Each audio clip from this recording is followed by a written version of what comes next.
Sa day 1 nyo? Natin kasi guys, sure na ang season 2. So hopefully, tayo na magkikita sa season 2. Tayo yun, parang ano ba ito eh, ngayon kasi lagi ko pinaulit-ulit to pag every time na may mga malaking food. Yes! Hindi lang ito basta competition. It is an opportunity for them to build their...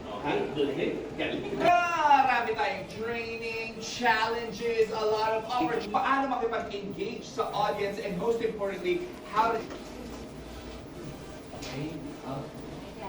And guide you and help you reach your full potential if you're on Facebook. Sino kakilala sa akin?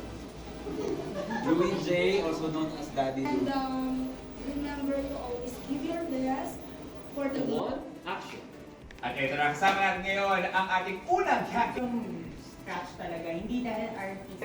Iba talagang atake natin ngayon with all these incredible mentors. I think for me kasi when I work with a brand, Look no further because all the way from Mindanao we have the one and only Daddy. Kasi nga, ang pagiging lifestyler dito ngayon. Yeah! Thank you so much. So fresh. Iba talaga yung atake mo during life. Paano nagsimula sa pag-live selling or affiliate marketing? Nagsimula ako na. First interview with Miss Angelica Bautista. First question po natin is, sa tingin mo, so Kung far, magiging kalaban ko dito is that si Jill sino ang magiging kalaban mo at bakit? Si Maro. Sa tingin ko yung matindi kong kalaban sa competition na ito. Okay, so from the top na, sino ang pinaka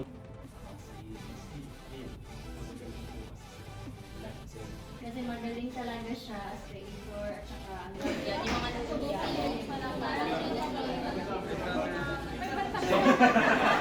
Everything magpahinga. Kumusta day 1 nyo? Goods, good. Ang haba ng ano na ito, edit. Day 1, kumusta? It's kind of, I think it's better, sa kind, I don't know. Thank you.